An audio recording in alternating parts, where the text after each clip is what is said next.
Thank you. But yeah, I'll just dive right into it. I'm going to talk about the magical universe of William S. Burroughs and Brion Gysin as sort of a predecessor to a current in the present, I guess. So let's just jump right into it. To begin with, I'll just present them a bit more generally. So we have William Burroughs, who was like an American writer. I guess he's most famously remembered today as the author of Naked Lunch. That used to be some sort of scandal in the late 1950s due to charges of obscenity. Besides being a writer, though, he was also what you could possibly call a cultural engineer, and it's that side of him that I want to delve a bit more into, like Burroughs the revolutionary and Burroughs the techno-magician. So Burroughs, after accidentally shooting his wife, Joan Vollmer, in 1951, he spent the next 25 years more or less moving restlessly around in Tangier, Paris and London before returning to New York in 1974. One of the things that he's famous for in his whole oeuvre, he's making this whole cosmology about where we are coming from and where we're heading and how we should liberate ourselves in the present, and where his overall goal is to kind of fuel both a mental and a social revolution, that we're living in another way by becoming other types of people and then sort of inhabiting this vast magical activist universe, as I've chosen to call it. The method to sort of go there is what he calls the other method, which is his own kind of magic to a certain extent. It's kind of a homebrew, which I'm gonna talk a bit more about in the minutes to come. And one of the overall ways to do it is to continuously be engaged in this battle towards what he calls control. On the way to this, his collaborator is Brion Gysin, who's a British-Canadian artist. Gysin also lived in Tangier, where he had a restaurant called the 1001 Nights, and they met, but not until they lived at the famous Beat Hotel in Paris, they began to collaborate. Gysin is somewhat often sidetracked due to that Burroughs is way more famous in a literary way, but actually it's Gysin who invented the cut-up method. I mean, it was already there in Dada, Marcel Duchamp, people like that, but this kind way of codifying it as a method where you could kind of divine the future and talk with other intelligences comes from Brion Gysin. So Gysin is the one who introduces Burroughs to these ideas that magic can be a technology of sound and image, and that by being creative, by being an artist, it's also in some way to be a magician. One of the big differences on him is that where Gysin is inspired by Sufi mysticism, if any of you have read William Burroughs, you know he's like obsessively sort of always repeating this mantra that nothing is true, so everything is permitted, which he calls, he attributes it to the old man of the mountain, Hassani Sabah. And all that kind of stuff is actually from Gysin, who picked it up while living in Tangier, basically. I'm writing here, Burroughs is saying that Gysin was the only man he ever respected, but one of my points is actually by saying William Burroughs, or by saying Burroughs and Gysin, as I do now, it's always kind of a shorthand for this sort of milieu of collaborators who were primarily engaged in the Anglo-American counterculture of the 1960s. Famously, Burroughs was sort of collaborating with Allen Ginsberg, which was kind of, people today think of him as a beat writer, where I think he's more of a surrealist, but I mean, that's not the issue here. But he's always collaborating, and collaborating with Alexander Trotsky, who has this idea about the invisible insurrection of a million minds. He's collaborating with Ian Somerville, they're making the Dream Machine. And just to say that it's always a shorthand for a lot of people collaborating about how to change man and society, and what is the nature of change to a certain extent. One of the things they are developing together, Gysin and Burroughs, is this idea about the third mind. I just saw the first edition is on sale on a table in the main hall for $500 US, so pick it up if you feel loaded. But it's there, and that idea about the third mind is that when you begin to collaborate, something will always happen that's like bigger than the parts. The whole is bigger than the parts. Another intelligence is sort of like communicating with you. Some of the same with these chance operations, when you do the cut-ups. Who is it communicating? Is it the diamond? Is it the holy guardian angel? Is it just your subconscious? Something else, another type of intelligence is communicating with you, making it also goes in a way that you're not necessarily able to predict. So yeah, the third mind collaboration becomes a method for these people, like cut-ups and fold-ins that I'll return to in a second. And I mean, that's what I just said also, like with chance and automatism and these kind of artistic experiments, they are, to me at least, more like late symbolists or surrealists in that trajectory than they are like beat poets like Kerouac or some of those others. Very quick, while in London, Burroughs was reading Dan Fortune, he was reading a bit of Crowley, and he was completely mad about David Conway here on Occult Primer.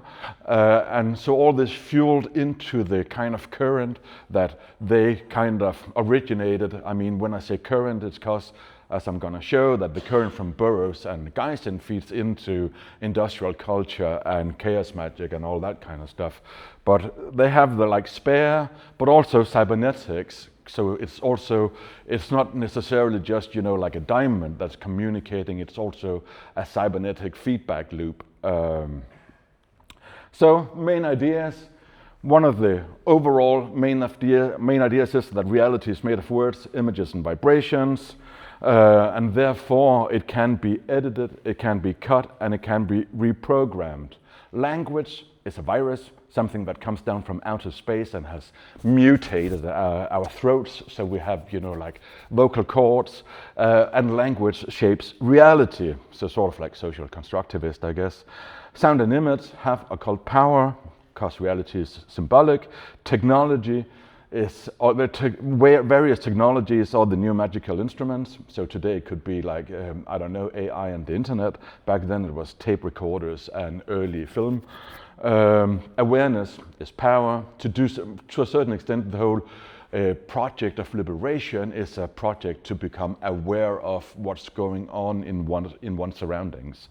Magic is primarily the way of battling control, so it's not only a way to cultural engineer, it's also for Burroughs and Gysin an evolutionary strategy, because it can begin mutations towards becoming something else. Control is this behemoth in the thought of especially Burroughs, who is like elaborating on it in 20 years of literature, controls control through the linearity of the written word and through controlling history. That's why that by cutting up the linear history, we are subverting control. So empowerment becomes about gaining this ability to rewrite the master narrative. At the same time, it's all these way. Control is basically a method of producing subjectivity. They're producing us as subjects through language, through social systems, through all the various institutions like schools and churches and all that. Also through addiction, dependency.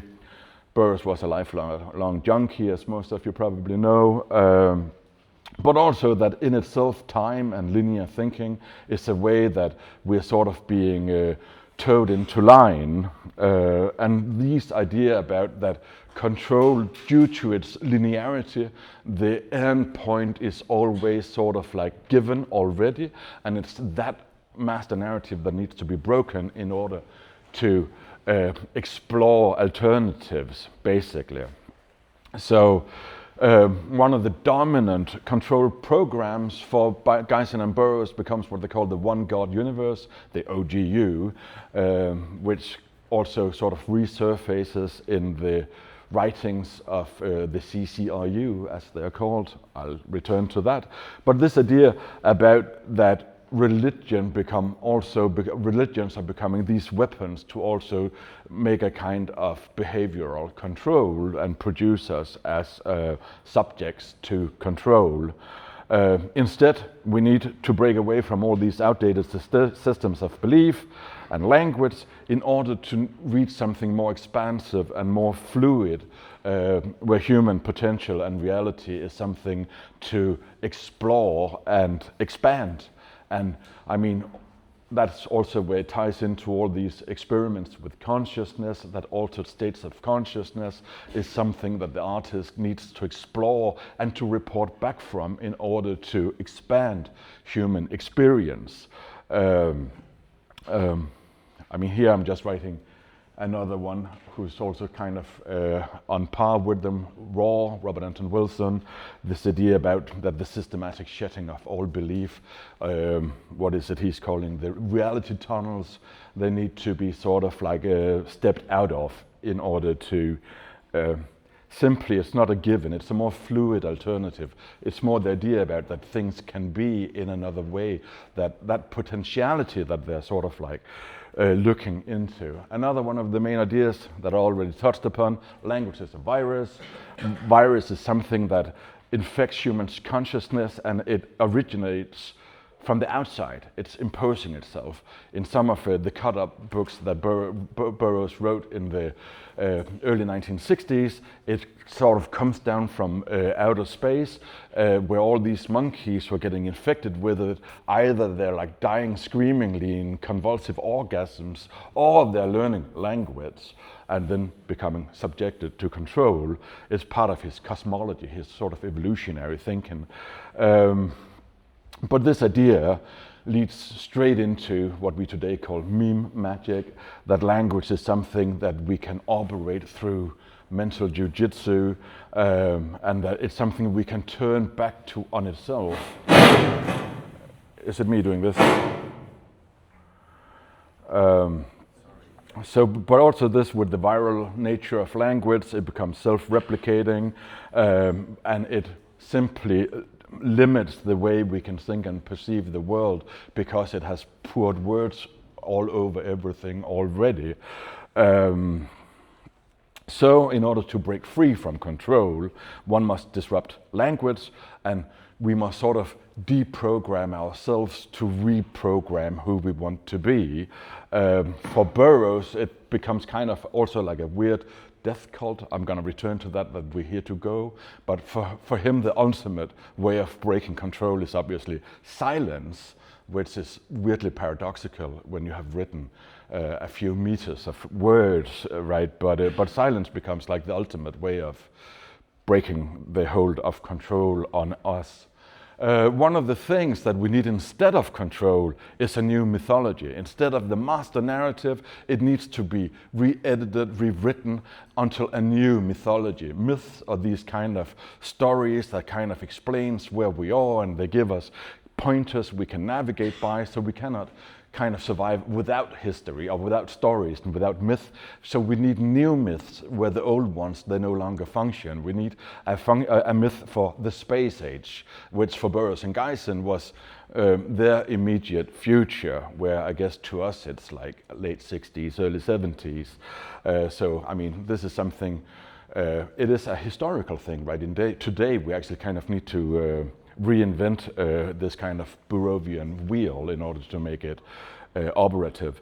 But space age mythology is this about embracing technology, explore and expand consciousness, and in general explore the unknown and report back from it. One of the metaphors Burroughs has is this cutting the psychic tape, which means this idea about freeing ourselves from these linear narratives that are already, due to their sort of causality, it's already given where they're gonna end, because we are kind of trapped in grammar to a certain extent. Yeah,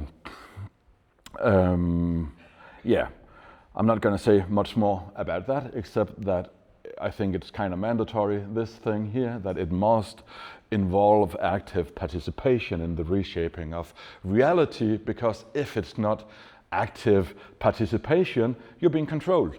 So there's also this sort of like radical individuation underneath this whole project from Gysin and Burroughs.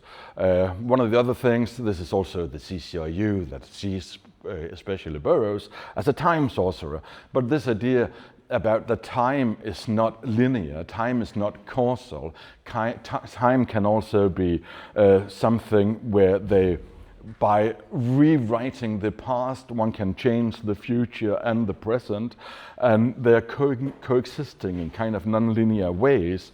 Famously, the cut-up was sort of used for divination by Burroughs as well. He thought that some of the sentences they got by cutting up other sentences would predict the future. So he's saying this cut into the present, and the future leaks out.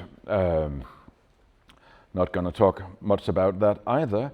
One of the last main ideas I want to touch upon here is this idea that they have here to go. They're always kind of saying that it's one of the repetitions or reiterations going through a lot of the writings of Burroughs, that we're here to go, and that we're here to go means that we're here to go into space. In Burroughs' sort of evolutionary thinking, we will become pure consciousness and will shed the body as one is sort of shedding an overcoat. So this overcoat of flesh will be torn off, and as pure consciousness we will migrate into outer space. And that's one way of thinking here to go. Today I think that is a bit challengeable through transhumanism and all that kind of stuff, but it's also just a reminder about this idea that human existence and nature is transitory, and that reality is always sort of founded on changed. So this idea that it's a rejection of stagnation and fixed realities, and I guess it's kind of a quantum awareness to a certain extent, you could say. So here to go is just this nomadic stance that one needs to always be sort of like movable or mutatable. It's all one long sort of path of mutations. I think this is from one of his Boy Scout books or manuals, where he's talking about the way that we're getting to this new age, that he also has a new calendar. So when we're breaking free from the age of control, we can do that by a type of free university that'll teach us how he's writing about in The Job, we need to be high as the Zen master whose arrow hits its target in the dark. But he has this, how do we actually do this? How do we sort of make this kind of countercultural reality come into being? One, we proclaim a new era and set up a new calendar. Two, we replace alien language. Three, we destroy or neutralize alien gods, especially the whole one god thing. We destroy alien machinery of government and control, and then we sort of redistribute wealth. Time to forget a dead empire and build a living republic. He's really good at all these one-liners. That's a quote from him, yeah? So to talk a bit more about the methods that they're actually developing, first and foremost, there's the cut-up and the fold-in. The cut-up, the most simple way of doing the cut-up is take like a piece of paper and cut it into 4 rectangles and then switch them around and then reach across the cuts to generate new meanings, new sentences, new words. I mean, Burroughs never purely relied on cut-up in his literary production. It's always this of kind of curating it to find the good expression, the picture that's sort of like an epiphany or that has a revelatory quality or something like that, and then put it into often what looks like some kind of genre narrative from sci-fi or westerns or horror and the like of it. But so the basic technique is just to cut it up and rearrange it. The fold-in is, if you have the piece of paper, you just like fold it in, so you again get like a cut you can read across. And as they kind of experimented with it, Gysin and Burroughs, they kind of also made it into tape, like back in the days where tape was like a material, real thing. You could cut it up and add some glue or whatever. I guess today there's a gazillion ways to do all these operations digitally on the internet, but just this idea that it can be extended in all kinds of directions, famously by Genesis P. who was sort of like an acolyte of Burroughs, but where he's starting to cut up the body across gender and across persons, with Lady J. They had this Pandrogyny project just around the year 2000. But just this, that you're creating new and unexpected combinations of words and ideas by cutting up what's already there.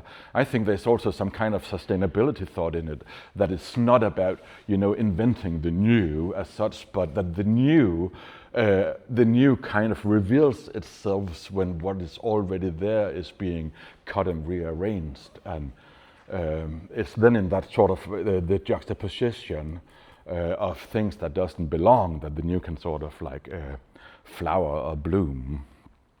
So the cut-up allows you disrupt time, break free from control, access multiple temporal realities, where the past and the present and all that kind of stuff goes together, reprogram reality by rewriting the time scripts, and to evolve through mutation and novelty, basically. This sort of basic cut-up idea goes to this idea of sound, where he's using playback. Playback is where you're using tape recorders to play reality back on itself. Again, this sort of like mental jujitsu, this idea about turning things towards themselves to see what happens. It's a type of deconstruction, I guess, if we want to sort of think about it in that way. He has this idea where there was like the Days of Rage, with the Students for Democratic Society had these huge demonstration in Chicago in 1968, where Burroughs was running around in the crowd with his tape recorder and playing the sounds of revolt and glass breaking and stuff in order to sort of agitate people and make this sort of revolutionary method come through.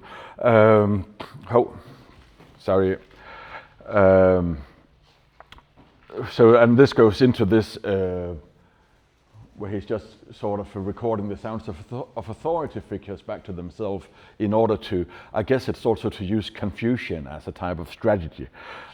He calls it circuit jumping. Okay, I'm hurrying up to see, I think I have more time than I'm thinking I have. So, 10 minutes? 7? Okay, that's not too much. Anyhow, circuit jumping, electronic revolution, it's a tool for guerrilla warfare. This kind of ideas about, I guess it's a way of trying to inject a type of self-fulfilling prophecy into reality by having this sort of recorded loops that can sort of intervene into the flow already. So I guess instead of maybe like a proper cut-up, it's more like an add-on to a certain extent. All this leads into his tape recorder experiments. If people are interested in them, I can only recommend to check out. There's nothing here now but the recordings. Some of it is kind of weirdly jumbled to listen to today, but also again with an open mind and a bit of like what are you calling it, ways of decoding. They all these sort of, due to the jumps of people and sounds meeting each other, you can use them for divinatory messages, for communicating with, like kind of with the electronic voice phenomena, that you can hear stuff going on in this if you listen to it. But in order to sort of give an idea about what is the magic of Burroughs then, there's this very famous Markabar incident where Burroughs in the Soho area of London felt he had been sort of like unfairly treated at a cafe, the Markabar, and then he tried to put in his sort of playback method of magic to take this bar out of business, basically. And the way he did this is that he would go outside the cafe or the bar with his tape recorder and play the sound of plates being dropped and smashed, like confusion in the kitchen. And at the same time, he had like Polaroid photos. So he would take photos of the bar, and then he would take his cigarette and then just burn the bar away from the street, so it would disappear from the street. And again, one of the fundamental ideas is that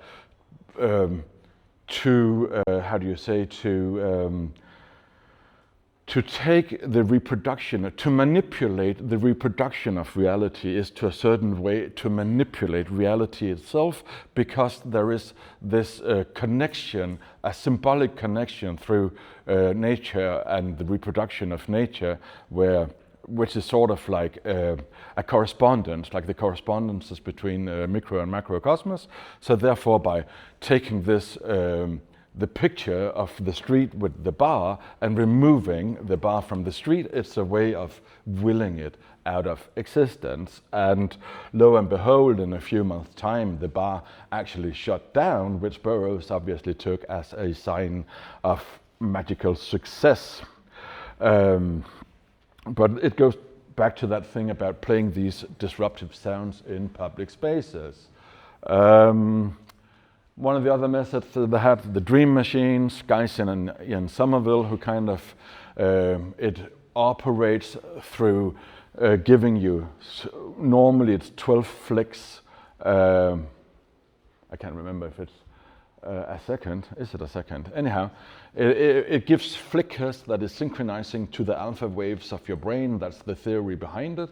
So both Burroughs and Gysin thought that they had done away with art, because they had made art which was you're supposed to look at with your eyes closed. When you look at this at the eyes closed, you have the flicker experience, and it's beginning to produce like a visionary experience, where they hoped it would sort of replace TV in the home of the people, because it would, again, it's a tool to free the mind from visual control, and where you're producing all this imagery yourself on the back of your eyelids. One of the last methods I want to talk about is the method of do easy. It's from one of Burroughs' short novels, but it's also a Gus Van Sant short film that can be seen on YouTube. And this method of do easy, combined with the cut up and the playback and these various methods of sort of disrupting a grey reality with a visionary experience, then do easy is to take the path of least resistance. In order, it's sort of like go with the flow, the sort of magical flow, the current, not to try to force anything into existence, but take it as something that comes on its own accord to a certain extent. This is one of the essays that became really influential for especially the industrial scenes of the 1970s, and I'm just thinking it's interesting because here he's directly pointing to magic is to produce change in reality by the use of science. Like magic is okay, I'm getting confused about it, but the famous Crowley, magic is, I can't remember it right now. Anyhow, writing is an active agent for transformation, a gateway through which entities, other intelligences can appear. All these kind of technologies have become both the way that we are being governed, but are also ways that we can become ungovernable, ways we can disrupt control systems. Again, these ideas of mental jiu-jitsu, and it is all about using the cutting-edge technologies of one's own time. So to talk about magic and the occult, before wrapping it all up, magic isn't about belief but results. It's a way to experiment with perception, to create new realities, and to resist systems of control.